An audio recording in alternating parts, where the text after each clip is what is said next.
Bonjour et bienvenue dans Dungeon Attack pour un unboxing que j'attendais avec tellement d'impatience et je suis tellement heureux aujourd'hui de pouvoir partager avec vous l'unboxing et la présentation de Necromold.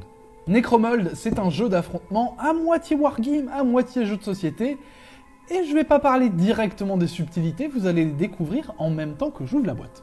Allez, on s'y met. Necromold, du coup, c'était en Kickstarter depuis très longtemps, il est enfin officiellement sorti. Le petit problème, c'est que c'est en anglais. Vous inquiétez pas, je vais vous faire un tuto pour apprendre à jouer au jeu en français. Ça devrait sortir courant du mois ou courant du mois prochain. Je ne sais pas quand est-ce que je poste cette vidéo exactement. Et c'est parti. Oh, je suis tellement excité si vous saviez. Alors, qu'est-ce que nous avons dans la boîte? Nous avons des dés. Hop. Des dés, ma foi, qui sont ultra qualitatifs. Ils sont vraiment très satisfaisants. Donc, nous avons les dés de commandement qui servent à gérer les actions qu'on va pouvoir assigner à nos différents monstres. Et ces dés-là, je me souviens plus ce qu'ils font, mais ils sont aussi très bien. C'est des dés gravés à chaque fois, donc ils sont d'excellente facture. Nous avons des petits standees rouges comme ceci. Ce sera pour après, vous allez voir à quoi ils servent. Nous avons des petits cristaux pour utiliser certains pouvoirs. Nous avons les fameux Necromold dans cette boîte. Ils sont au nombre de 3. Nous avons Insectomite, on a Grave Ghoul et on a Mudmumps. Et en fait, la particularité de ce jeu, c'est que vous n'allez pas acheter des figurines en plastique ou en métal, les monter et les peindre. Non, vous allez les construire avec de la pâte à modeler dans les petits bouquins. Et en fait, ça va constituer votre armée. Et c'est ça qui est formidable. Et je pense que ça peut parler aux grands comme aux petits. C'est qu'en fait, alors c'est pas de la Play-Doh, hein, on n'est pas loin de là, c'est... Ouais, ça sent la pâte à modeler. C'est de la plasticine, si je ne me trompe pas le terme exact. Donc on a 2 couleurs là. Dans cette boîte, on a le violet et le vert. Un schéma de couleurs que je trouve plutôt sympa. Je sais pas ce que vous en pensez. Moi j'aime bien le violet et le vert, ça fait un peu 80s, heavy metal, tout ça. Bref. Donc en gros, chaque pot, en fait, vous n'avez pas de points pour votre armée. Vous savez, en général, dans les wargames, la façon dont on équilibre un système de jeu, c'est qu'on va définir un nombre de points, les unités valent des points, et vous pouvez ramener un nombre de points qui, du coup, va se traduire en unités. En fait, dans Necromold, vous pouvez construire autant d'unités que vous avez, en fait, de plasticine, de pâte à modeler.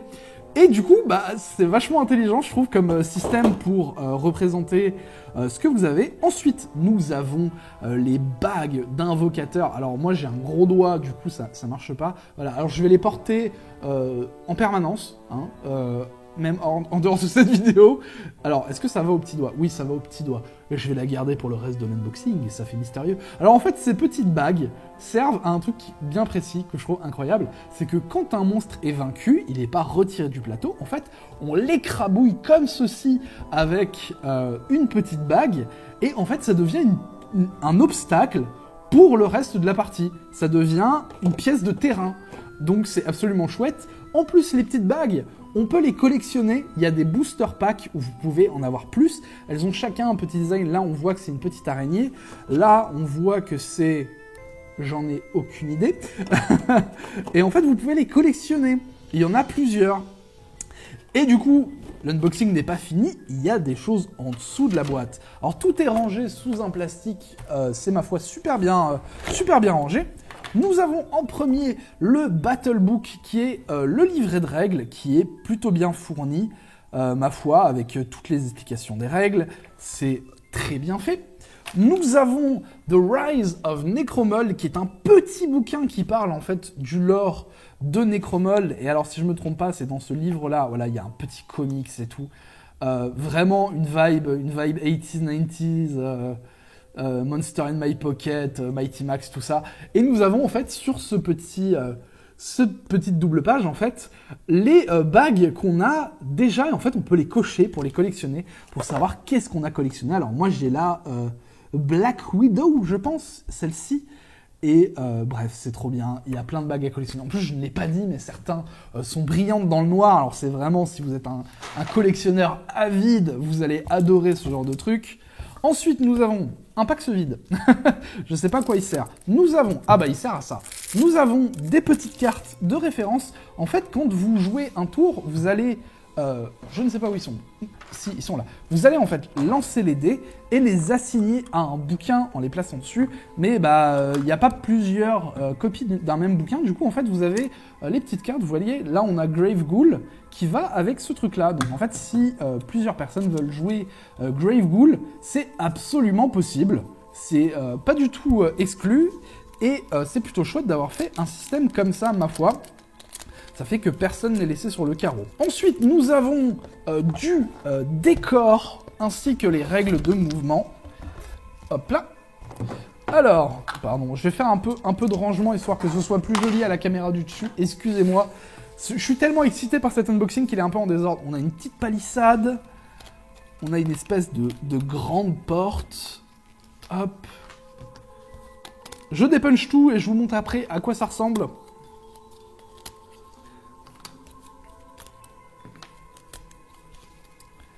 Voilà. Alors, c'est à ça en fait que servaient les petits standees. Vous, hop, les mettez, si j'y arrive, hop, sur votre pièce de terrain, et ensuite vous le posez, et ça vous fait votre terrain. Du coup, il y en a quelques-uns quand même, et ça, j'ai l'impression, c'est tellement rétro aussi, cette façon de fournir des terrains en carton. On peut penser à Warhammer Old School, ou HeroQuest, ou certains jeux comme ça. Je trouve ça très chouette. Ensuite, on a les petites règles de mouvement qui définissent si vous êtes près, loin ou très proche.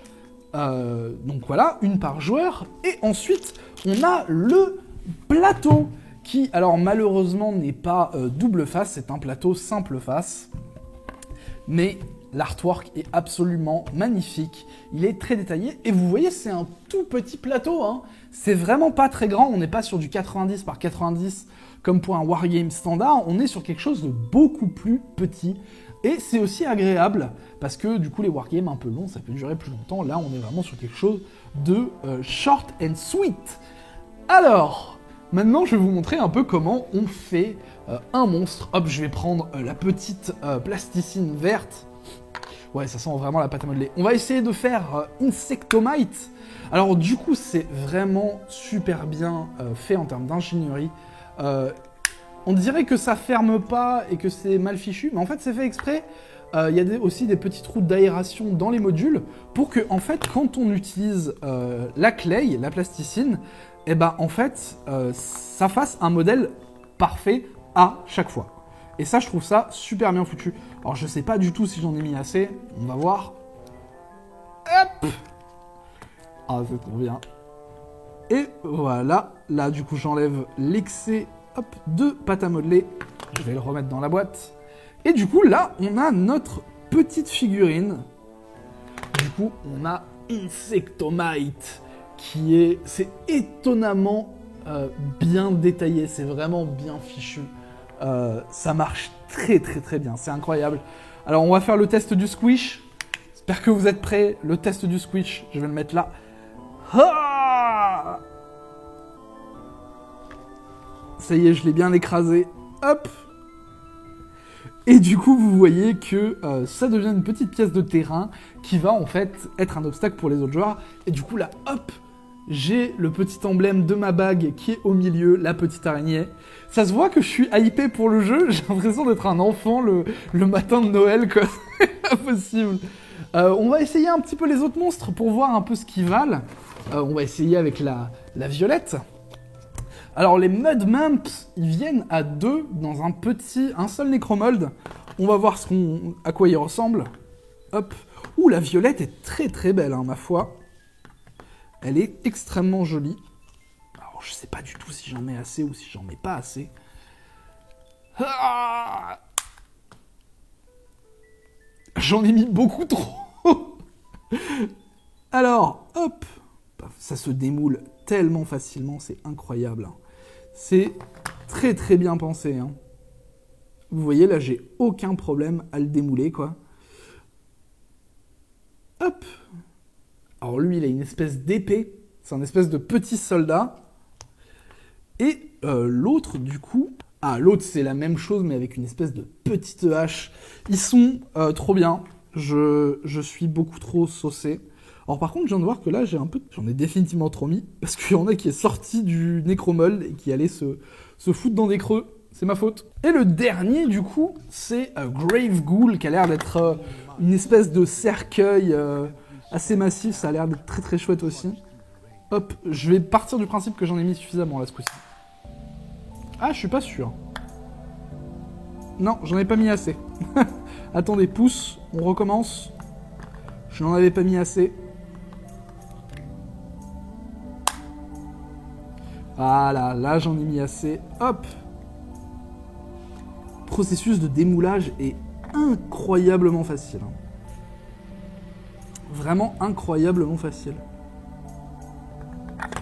Donc ouais, oh là là, c'est un espèce de cercueil un peu spooky. J'adore vraiment le design de Necromold. C'est incroyable. Donc voilà tout ce que vous avez dans la boîte de base de Necromold. Vous avez du coup 3 bouquins, deux plasticines différentes, de couleurs différentes pour pouvoir jouer à 2. Alors sachez qu'il y a aussi une extension pour jouer jusqu'à 4 et une extension qui rajoute des équipements pour vos monstres. Vous pouvez leur mettre des petites haches, des petites lances, des choses comme ça. Et du coup, j'ai pas malheureusement ces extensions, elles sont indisponibles sur Philibert. Du coup, ce que je vais vous montrer en revanche, c'est les petites expansions d'armée. Ça vient dans des petites boîtes comme ça. Et du coup, je vais vous montrer ce qu'il y a dedans. Alors, hop. Dedans, nous avons on a le Pax, ainsi que les stat cards qui vont avec le Pax pour, du coup, les Necromold. Hop, je vais ranger tout de suite en vite. Voilà. Nous avons une nouvelle couleur de clay. Ce coup-ci, on a le rouge. Et on a 2 Necromold supplémentaires qui sont pas ceux de la boîte de base. On a Mangueragon et nous avons Batagdil. Ainsi que une nouvelle bague. Ça, c'est un Dilophosaure. Je connais bien mes dinosaures. Nous, on a un Dilophosaure. Et du coup, voilà, ça rajoute donc 2 Necromold en plus, une bague et une clay différente. On va voir un petit peu à quoi il ressemble, ceci. Oh, il a l'air gros, celui-là. Et ce qui est formidable aussi avec Necromold, c'est qu'à partir du moment où vous n'avez plus de clay, parce que ça peut arriver que ça sèche, que ça se salisse, bah vous avez juste à racheter n'importe quel type de clay et à avoir le bon dosage, en fait, pour que ça reste équilibré dans vos parties. Et c'est pas plus compliqué que ça, hein. Alors, hop, encore une fois, le démoulage est incroyable. C'est vraiment très très bien fait, c'est très très bien ingénierie. On dit pas ça en français, vous m'avez compris. Hop, je le démoule. C'est un espèce du coup de ptérodactyle énervé comme tout. J'aime beaucoup les designs de Necromold, ils sont incroyables. Si ça avait existé quand j'étais gosse, mais bon sang, vous pouvez même pas savoir le... Bref. Et le deuxième du coup, ah, c'est 2 petits trucs. Ok. Hop, je pense que j'ai mis assez de clay. Nous allons voir.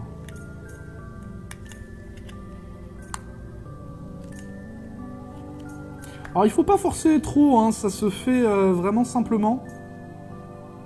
Hop, oh je suis pas sûr d'en avoir mis assez. Vous savez quoi, on va regarder, c'est pas grave. Alors on a un tout petit bonhomme avec une hache, qui est très énervé lui aussi. Et on a du coup, alors on voit pas bien sur le dos ce que c'est censé être. Ouais, j'en ai pas mis assez, hein. Attendez, on va le refaire celui-là. J'en ai pas mis assez.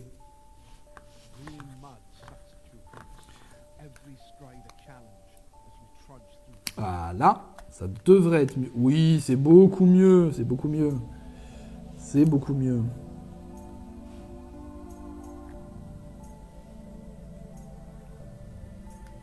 Alors à quoi il ressemble lui? C'est un espèce de je ne sais pas quoi.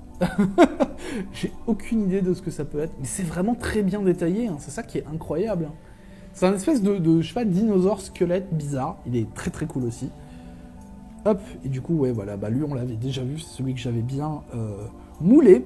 Hop, paf. Je vais essayer de garder ça propre le plus longtemps possible, mais je sais que ça ne va pas le rester très longtemps, parce que je vais y jouer à balle.